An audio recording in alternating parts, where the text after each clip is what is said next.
Well, hello. It's another delicious day in the city of gastronomy.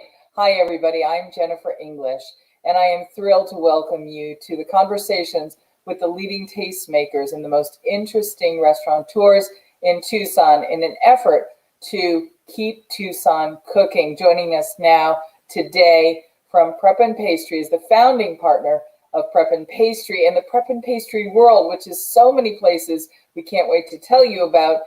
Our friend Nate Aries joins us now from back of the house, where he is serving up arguably one of the greatest brunches Tucson has ever seen. Nate, how are you, my friend? Yeah, good. How are you? Thank you for having me. It's so good to see you. Good to see you. So it's challenging when challenging times bring us together, but I love that the silver lining of this moment in time is that it has allowed us with the Tucson Metro Chamber and the Tucson Restaurant Advisory Council to come together to remind people to keep Tucson cooking. And I wanted to just give you the opportunity to reintroduce yourself to everybody and where we are, and give us an update on how everything is in the Prep and Pastry world. Yeah, so I'm Nathan Aries with Aries Collective Restaurants, with the Prep and Pastry, Commoner and Company, Roads Market, and soon to be Flora's Market Run, which is coming up where I'm sitting in the back right now. It's a construction zone, as you can see. Our offices usually don't look like this, but in the old Rincon Market location. I am so excited, as are so many people. I know there's a real buzz about what's going to go into that beloved legacy location down on 6th and Tucson Boulevard. But I'm going to ask you, where do you want to start in our conversation today about what's going on in all of the Aries restaurants and your places, and how are things going? You know, I guess we can start with the first one, Prep and Pastry. We have been very fortunate to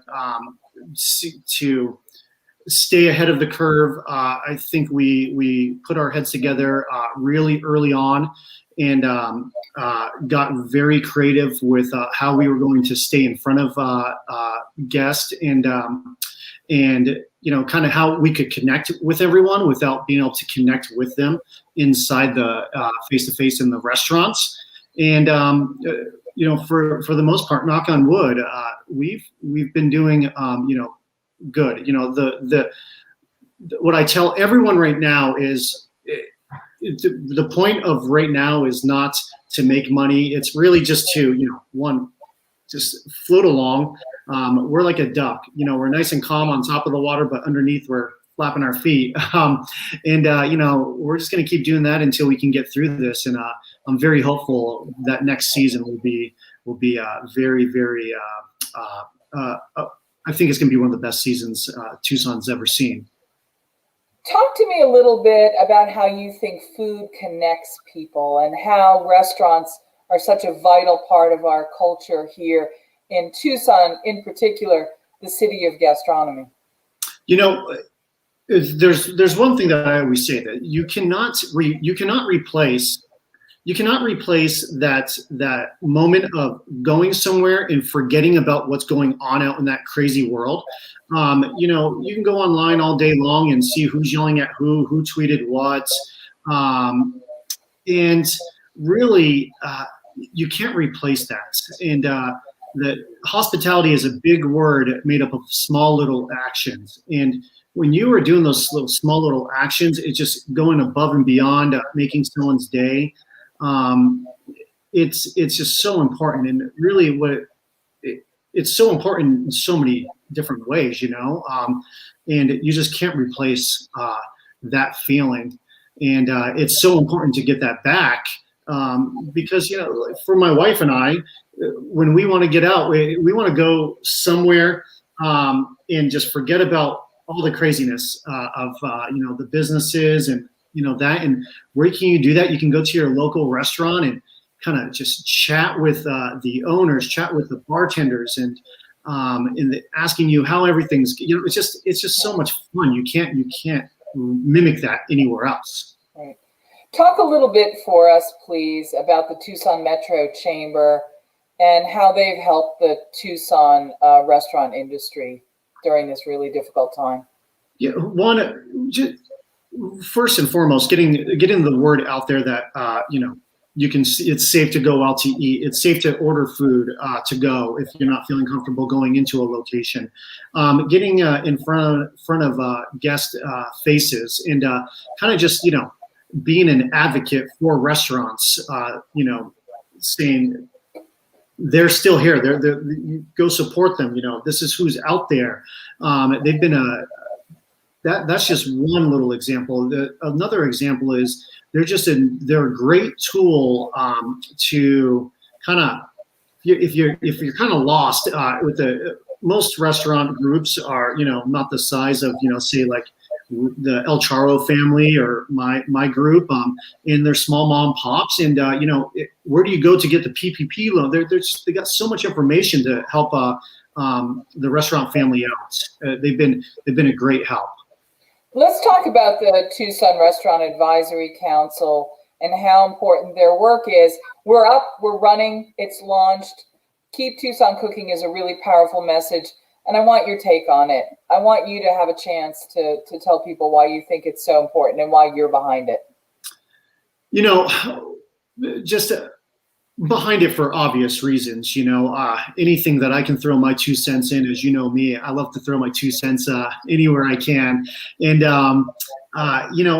just again being an advocate for Tucson restaurants, and I got to give a huge shout out to Ray Flores, Grant, and Josh Jacobson. They really kind of lead the charge a lot of the times in those meetings. I just kind of sit back and let them do their thing. And I talk with Josh quite a bit. He's fun fact, he was one of my old landlords before I even opened a restaurant. So those 3 guys have just been doing a great job, really communicating with everyone. Those are the 3 that I have really seen through the emails and the interviews. So anything I can do to support them in this moment is it means a lot. What does the message "Keep Tucson Cooking" mean to you, and what do you want to share with people out in the community and remind them of at this time? What this means is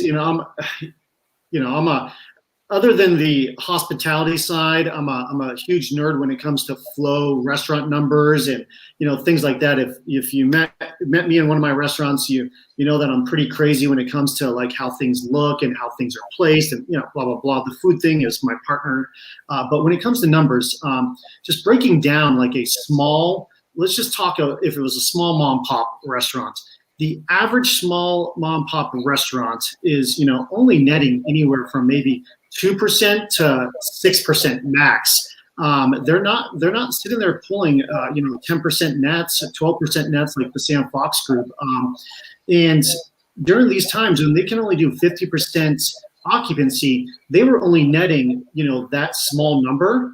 They were only netting that small number at full 100% cranking occupancy. And that's if they were lucky enough to be cranking prior to this.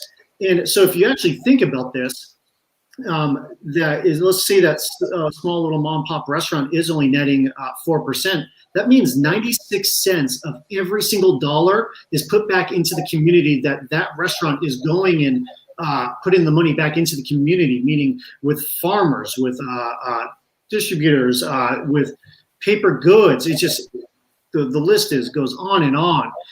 So keep Tucson Cooking so important because we've already lost some big name restaurants, and it's sad to see some of those names, and I hope they come back one day. And it would be, and I'm not saying like any of these restaurants are doing bad, but I would love to. I love going to Brawley's. I love going to Baja Cafe, and they don't even know who I am, and I just go in there and just mow down on some food. I mean, it would just be devastating if, places like that couldn't make it through this. Now, again, they look like they're doing very well when I go in there, but it's just so important to support and keep Tucson Cooking because there's no other industry that puts the money back in to the economy like the restaurant world. You and I have known each other a long time, and I don't think I even know the answer to this. Who's the person who most influenced you about getting into the restaurant business? So there's a couple. I always drop Regan Jasper's name. Regan Jasper, partner of Sam Fox Group. I mean, I drop his name all the time. But there's Renee Erickson. And maybe I pronounced her last name wrong. I should know this. She's influenced me so much. But the owner of Sea Creatures in the Pacific Northwest. Up in Seattle. Yeah. She's an amazing person and a fantastic chef. She actually doesn't know. Like, I met her at one of her restaurants. She had no clue who I was. And again, she shouldn't. And I was just there, I was just a little fan in the background, just drilling her with questions, just like, why'd you do this? Why'd you do that? Again, I'm very crazy about this type of stuff. And she was just so like nice. And I mean, that was one that really, really kind of sank in. I was like, wow, there's something other than the Sam Fox Group, because when I was growing up, I thought Applebee's, was the place to be. And then I started working at North, and that was mind blowing that some local restaurant could be that busy on a Friday night. Sea Creatures, she's just, I mean. It's so funny. I should have been able to guess that, because Renee Erickson restaurants are restaurants that are loaded with heart, soul, and style. Yeah. And you have completely, in your own way, brought those things to life in all your places. I don't want to run out of time. We've got a lot to cover, and I want to make sure I give you all the time in the world to tell us all about it. Let's talk about City of Gastronomy. What was your reaction when City of Gastronomy was announced for our community, and that we were the first City of Gastronomy back in 2015, I think it was? Yeah, it's a huge honor, of course, and coming up in the Tucson restaurant scene, it's fun to, kind of watch people grow and kind of take this award and run with it. And it really truly shows the agriculture, behind the City of Gastronomy, the agriculture, the farms, and I mean, just so much. And then it was really fun seeing, names that I felt like in Tucson should have been mentioned in the James Beard Talks years ago, like Barrio Bread, watching the El Charro family get, nominated. And so it's been fun to see the national spotlight come over Tucson, which, don't get me wrong, I'm a huge fan of Portland, Seattle, Austin, places like that. So I never thought we should be above them, but it's nice to kind of see like us get mentioned when Scottsdale gets mentioned as well now.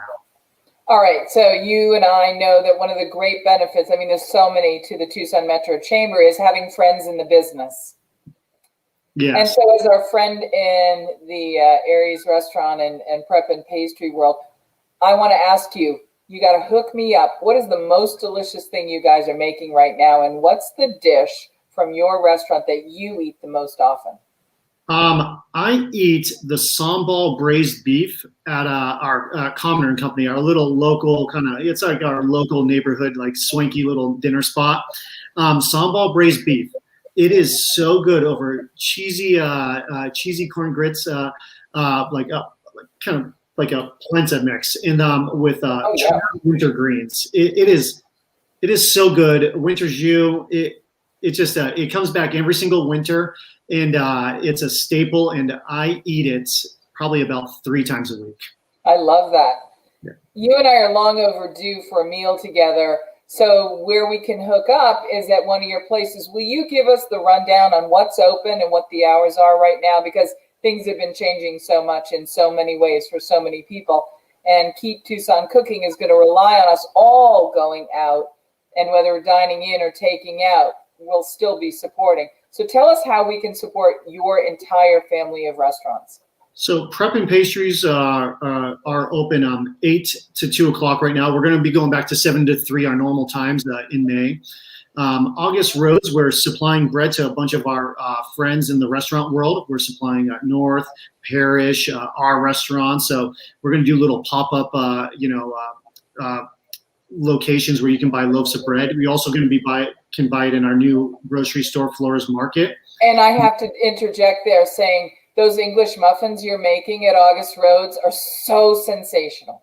Well, thank you. Yeah, Okay. those things I eat those quite a bit too. And then Commoner's just 4 to 9 dinner time, Monday through Sunday, and we got Flores Market coming soon, breakfast, lunch, and dinner with a grocery store, little boutique grocery store, charcuterie house, butcher coming online real soon. I'm going to have you do one thing before we finish. Would you just tell everybody who you are? And I want you to tell everybody that, I want you to say, just keep Tucson cooking. I'm Nathan Aries with Aries Collective Restaurants, and keep Tucson cooking. My friend, it's always good to see you. I can't wait to break bread together, and we'll do it soon. Awesome. Thank you so much. I appreciate it.